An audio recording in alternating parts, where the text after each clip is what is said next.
इस लेसन में हम लोग सीखेंगे यम रिपोजिटरी किस तरीके से हम लोग क्रिएट करेंगे RHEL 8 और 9।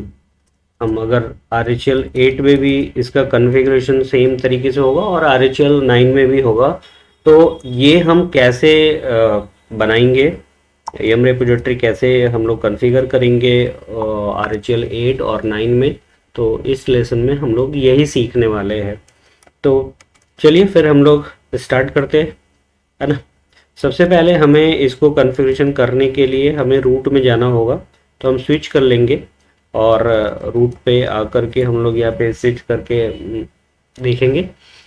अगला जो हमारा कमांड है, हमें ये देखना है कि आपको आपका जो इमेज है, जो फाइल हमें इंस्टॉलेशन के लिए मिलता है, वो हमारा जो रेडिट की तरफ से हमें डीवीडी मिल रहा है या उसके जो इमेज होते हैं, आईएसओ इमेज होते हैं, उसी के थ्रू मिलेगा।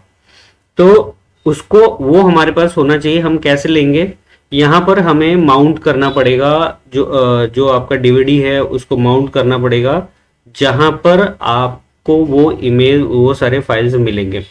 तो अगर हम 8 और 9 की बात करेंगे तो इसमें अलग क्या है, इसमें आपको दो अलग अलग पैकेज मिलता है। पहले आपको एक ही फोल्डर में चीजें मिल जाती थी, अभी आपको दो मिलता है। एक जो है आपके जो एप्लीकेशंस होते हैं वो ऐप स्ट्रीम के अंदर मिलेगा, और ओएस से रिलेटेड जो चीजें हैं वो आपको बेस ओएस में मिलेगा।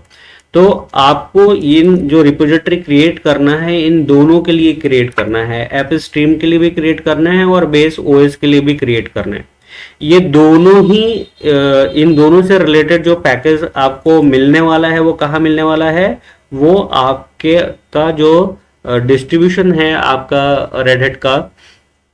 अगर हम यहाँ पर जो यूज कर रहे हैं, ये जो हमारा ओएस है, ये रेडहेट का 9 वर्जन है, तो हम लोग RHEL 9 यूज कर रहे हैं और उसके ऊपर देख रहे हैं। तो इससे रिलेटेड जो डिस्ट्रीब्यूशन है वहां पर मिलेगा। तो हमें सबसे पहले इसके लिए क्या करना होगा, उसको माउंट करना होगा। तो माउंट क्या करेंगे हम लोग, /dev/sr0/mnt डायरेक्टरी के अंदर हम लोग इसको माउंट कर लेंगे। माउंट करने के बाद आप इसको चेक करके देख लीजिए, -HT करके हम इसको देखते हैं। आप देखिए ये हमारे पास फाइल सिस्टम यहाँ पर ये माउंट हो गया, ठीक है। तो अभी हम cd/mnt करेंगे और यहाँ पर जो हम ls कमांड चला करके देखेंगे इसको, तो हमें यहाँ पर ये दोनों ही फोल्डर दिख रहा है। एक आपका जो ये डायरेक्टरी है ऐप स्ट्रीम का, वो भी दिख रहा है और बेस ओएस का भी दिख रहा है। तो ये दोनों ही डायरेक्टरी को आपको क्या करना है, या तो अगर आप जो है डायरेक्ट अगर आप सीडी के थ्रू ही अगर आप इंस्टॉल करना चाहते हैं रिपोजिटरी को, तो आपका जो इसका पाथ है, यहाँ पर पाथ क्या है इसका, अगर हम cd/ऐप स्ट्रीम में जाते हैं, सॉरी, अगर हम यहाँ पर ऐप स्ट्रीम में जाते हैं तो हमें पाथ क्या मिलने वाला है, यहाँ पे pwd करके देखिए, आपको जो पाथ मिलने वाला है वो /mnt/appstream। तो ये पाथ हम लोग अपने जो हमारा रेपो फाइल बनाएंगे, रिपोजिटरी से रिलेटेड जो फाइल बनाएंगे वहां पर देंगे। और दूसरा जो है, अगर हम बेस ओएस की बात कर ले तो हम लोग cd ... हम कहां पर इस पे जा रहे होंगे, इस पे हम लोग जा रहे होंगे, cd ... कर लेते और फिर cd बेस ओएस में हम लोग जाते हैं, ठीक है। तो इसका भी अगर आप पाथ देखना है, आपको ध्यान रखना होता है, बहुत बार हम गलतियां कर जाते हैं, हम किस फोल्डर का नाम वहां पर दे रेपो में, वो चीज आपको कंफ्यूजन होता है। तो आपको यहाँ से चेक करके उस डायरेक्टरी के अंदर जाना है जहां पर उससे रिलेटेड सारी फाइलें यहाँ पे अवेलेबल है सारा। तो ये पैकेज यही इसके अंदर भी यहाँ पर पैकेज है। उसके अलावा अगर आप ऐप स्ट्रीम में वापस से एक बार जा करके अगर आप देखेंगे तो यहां पर भी पैकेजेस है। तो जिस पैकेजेस वाली डायरेक्टरी जिस डायरेक्टरी के अंदर होगा, वो हम लोग रेपो वाले फाइल में जाकर जब हम पाथ दे रहे होंगे तो वहां बताएंगे। तो कहां पर देंगे वो हम बताएंगे आपको, ठीक है। तो अगर आप डायरेक्ट अगर डीवीडी से या जो आपका जो डीवीडी इमेज है अगर आपने लगाया हो, अगर वहीं से करना चाहते तो वो पाथ दे देंगे /mnt/appstream या फिर /mnt/baseOS। अगर आप चाहते कि नहीं हम इसको परमानेंट अपने यहाँ पे कॉपी करना चाहते, तो पूरा का पूरा ये ऐप आपको पूरी जो ये जितनी सारी ये फाइलें हैं इन सबको करने का जरूरत नहीं है, इन सबको कॉपी करने का जरूरत नहीं है। अगर आप डीवीडी कॉपी करते थे तभी कोई दिक्कत नहीं है, पूरे इमेज को एक साथ कॉपी कर दीजिए। लेकिन आप मिनिमम ऐप स्ट्रीम और बेस ओएस को अगर आप कॉपी करेंगे तो उससे भी आपका काम हो जाएगा। ठीक है, तो हम लोग क्या करेंगे, इसको यहाँ पर कमांड हम लोग चलाते हैं CP-R, और हम लोग क्या करेंगे ऐप स्ट्रीम को कॉपी करेंगे। इसके पहले हम एक डायरेक्टरी बना लेते हैं, mkdir/rpm से रिलेटेड पैकेज है, तो rpm से रिलेटेड एक हमने डायरेक्टरी बना लिया। और हम लोग क्या कर रहे होंगे इसको, अब CP-कैपिटल R क्या है, वो आपके जितने भी एक डायरेक्टरी के अंदर जितने भी सारे फाइल्स होंगे, अगर उसके अंदर कोई और भी फोल्डर होगा तो उन सबको कॉपी कर देगा। क्या कर रहे हैं हम लोग, ऐप स्ट्रीम। कहाँ करेंगे इसको कॉपी, RPMS, ये हमारा फोल्डर है, यहाँ पे हम लोग कॉपी करेंगे। पहले देखिए ये कॉपी हो गया। ठीक इसी तरीके से हम लोग क्या करेंगे, बेस ओएस को भी कॉपी करेंगे।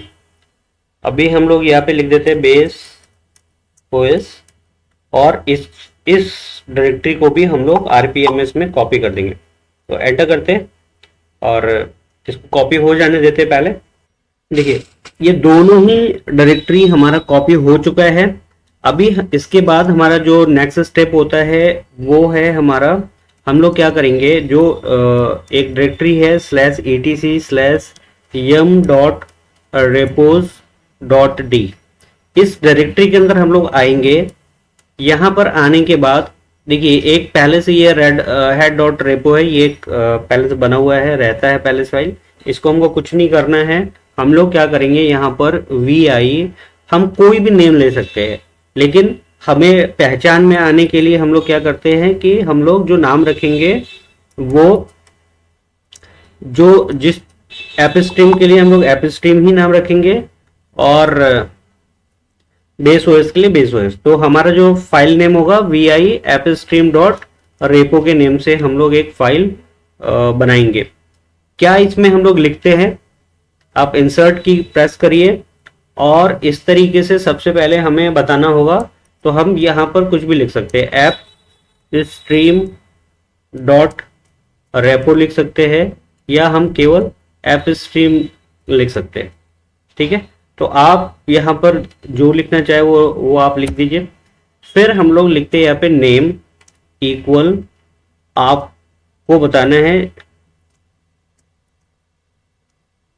इससे जो आपको बताए कि ये किस चीज के लिए है, जो आपने रिपोजिटरी बनाया है वो है किस चीज के लिए। तो ऐप स्ट्रीम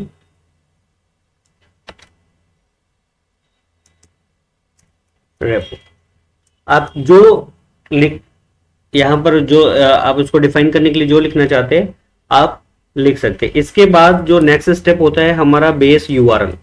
देखिए बेस यूआरएल आप यम का जो इंस्टॉलेशन है कई तरीके से कर सकते हैं। आप एक एफटीपी सर्वर बना सकते हैं और एफटीपी का पाथ देंगे। आप एचटीटीपी के थ्रू वेब सर्वर बनाकर वहां पर रख के वहां के थ्रू आप उसके थ्रू आप इंस्टॉल कर सकते हैं, या आपने लोकल सिस्टम पे कर सकते हैं। तो अभी हम लोग यहाँ पे कर रहे हैं, हम लोकल सिस्टम के लिए कर रहे हैं। अगर आप एफटीपी या एचटीटीपी का यूज करते हैं तो आप :/ यूज करते हैं। अगर आप HTTP का यूज करेंगे तो आप HTTP :/ करते हैं, और इसके बाद उसका जो एड्रेस होता है पाथ होता है वो आप देते हैं। लेकिन जब आप लोकल सिस्टम पे करेंगे तो उसके लिए हम लोग यहाँ पे लिखते हैं फाइल : और यहाँ पर 2 टाइम्स की जगह पे हम यहाँ पे 3 टाइम्स जो है // लगाते हैं। ठीक है, और यहाँ पर जो पाथ हमने उस समय बताया था तो हमने कॉपी कहाँ पे किया है, RPMS के अंदर किया है। और क्योंकि ऐप स्ट्रीम है तो हम लोग यहाँ पर उस ऐप स्ट्रीम वाले फोल्डर का नाम लिख देंगे। ठीक है, इतना कर दिया।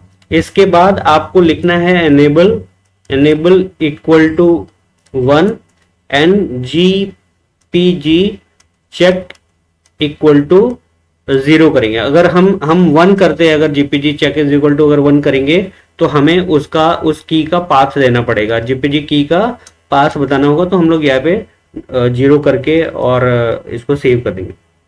ठीक है, तो हमारा appstream.repo आप देखिए यहाँ पर बन गया है। अभी हम लोग क्या करेंगे, इसको जस्ट कॉपी कर देते हैं। appstream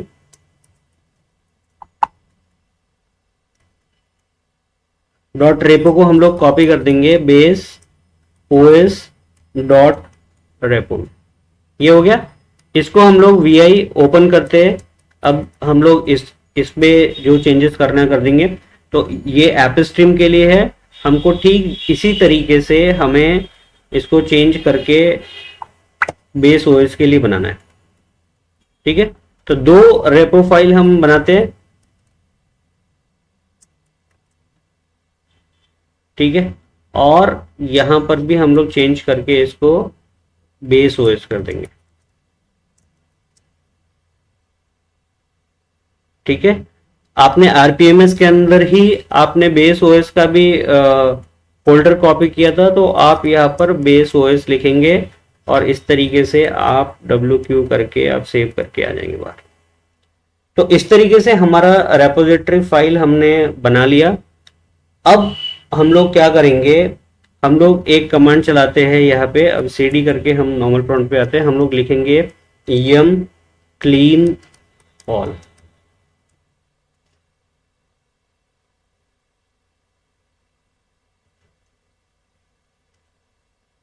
ठीक है, updating subscription management repository unable to read.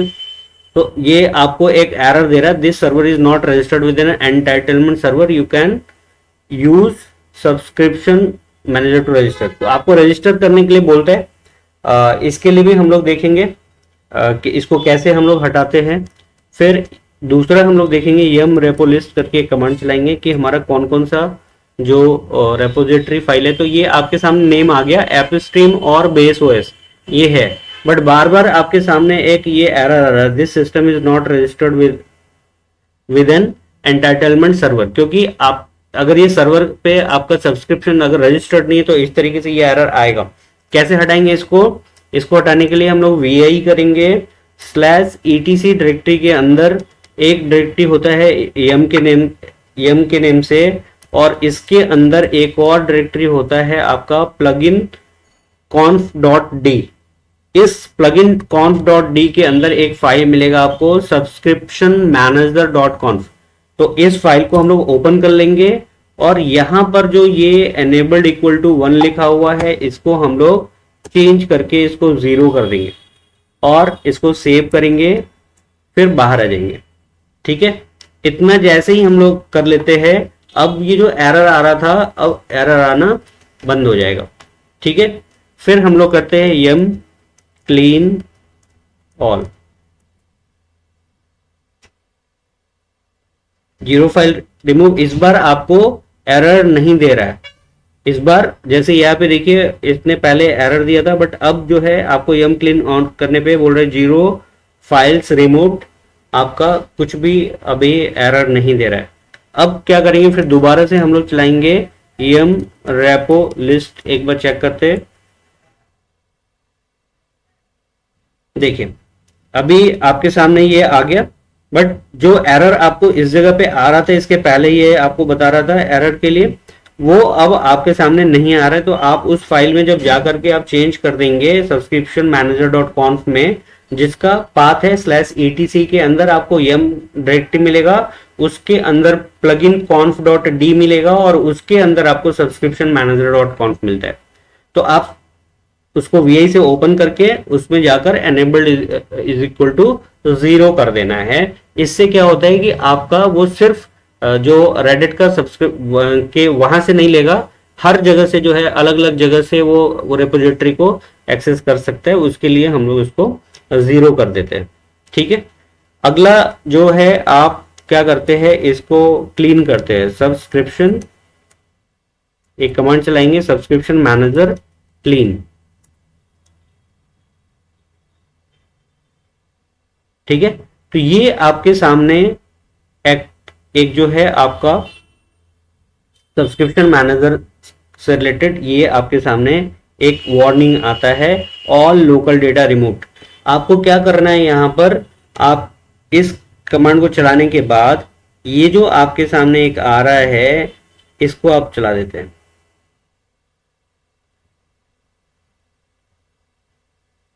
क्योंकि आपको जो चीज़ें ये वार्निंग दे रहा है इसको हटाना है। अगर आप रिमूव करना चाहते हैं तो आप इस लाइन को पेस्ट कर दीजिए, ठीक है।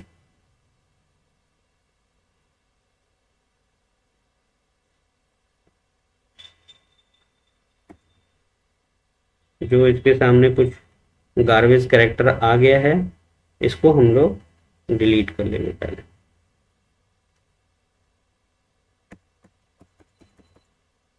ठीक है, इतना करने के बाद हम लोग एंटर कर लेते हैं इसको।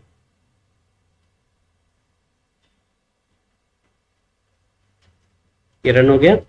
अभी हम लोग यम अपडेट करते हैं, एक बार चेक करते हैं इसको।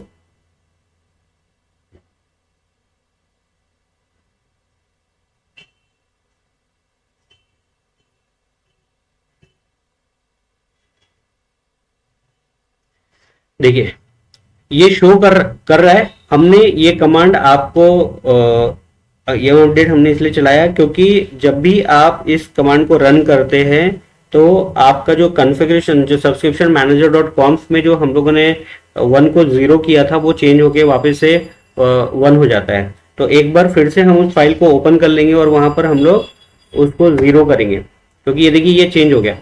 तो हमें यहाँ पर आके फिर से वापस से 0 करना होगा और इसके बाद हम लोग WQ करेंगे। और अभी हमारा अब रेडी है। आप यम रेपो लिस्ट अगर आप देखना चाहते हैं तो आप देख लीजिए, ठीक है। अगर आपको कुछ इंस्टॉल करना है, यम इंस्टॉल, मान लीजिए हम VSFTPD इंस्टॉल करना चाहते हैं, ये हमारा FTP सर्वर के लिए हमारा पैकेज है, RPM पैकेज है, तो हम इसको इंस्टॉल करना चाहते हैं।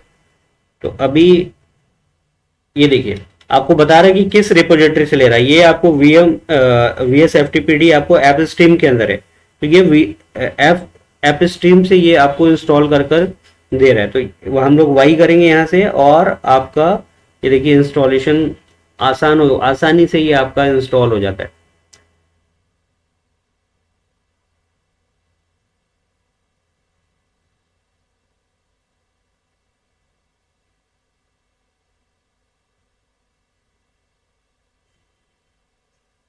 ठीक है, अगर मान लीजिए आप कोई और एक दूसरा पैकेज इंस्टॉल करना चाहते हैं, यम इंस्टॉल HTTP, तो इसको भी हम लोग इंस्टॉल कर सकते हैं। वेब सर्वर कॉन्फ़िगरेशन करना है हमको, तो उसके लिए हमें इससे रिलेटेड पैकेज की रिक्वायरमेंट होती है। तो ये अभी लाकर सर्च करेगा। देखिए आपका क्या है कि पैकेज आपका सिर्फ यही एक ही हमने इंस्टॉल करने के लिए बोला, बट इसको इंस्टॉल होने के लिए इन सारे पैकेजेस के ऊपर या जब तक ये इंस्टॉल नहीं होगा तब तक वो काम नहीं करेगा। ठीक है, तो ये सारा आप अगर आरपीएम के थ्रू जब आप करते हैं तो मैनुअली इसको एक एक करके करना होता है, जो बहुत हैक्टिक काम है। तो इसी के लिए हम लोग यहाँ पर यम या डीएनएफ का यूज करके हम लोग इंस्टॉल करते हैं। तो आप ये जो है रिपोजिटरी, सेम रिपोजिटरी से हम लोग डीएनएफ कमांड भी चला करके यूज करेंगे और उसको रन कर सकते हैं। फर्क यम और डीएनएफ में यह है कि आपका यम थोड़ा सा स्लो है, उसका एक एडवांस वर्जन आप मान के चले कि डीएनएफ है आपका। तो डीएनएफ फास्ट इंस्टॉलेशन, जो इंस्टॉलेशन प्रोसेस है वो थोड़ा उसमें और फास्ट हो जाता है। तो इस तरीके से हम लोग रिपोजिटरी यम या डीएनएफ से रिलेटेड जो हमारी रिपोजिटरी है हम लोग बना चुके हैं। और इस कभी भी अगर हमें किसी पैकेज को इंस्टॉल करना है, अगर हमें बहुत बहुत इंपॉर्टेंट चीज़ है, क्योंकि विदाउट जो है आपको कहीं पर भी किसी भी तरीके का कॉन्फ़िगरेशन करना होगा तो आपको पैकेज इंस्टॉल करना होता है और उसके लिए आपको यम कॉन्फ़िगरेशन आना ज़रूरी है, या डीएनएफ का रिपोजिटरी बनाना या डीएनएफ से रिलेटेड आपका कॉन्फ़िगरेशन आना ये ज़रूरी है। तो इस लेसन में हम लोग इतना सीख चुके हैं। फिर नेक्स्ट लेसन में हम लोग और दूसरे जो है टॉपिक पे हम लोग सीखेंगे और अपने RSCA से और RHC से रिलेटेड जो एग्ज़ाम्स की तैयारी हम लोग इसी तरीके से जारी रखेंगे।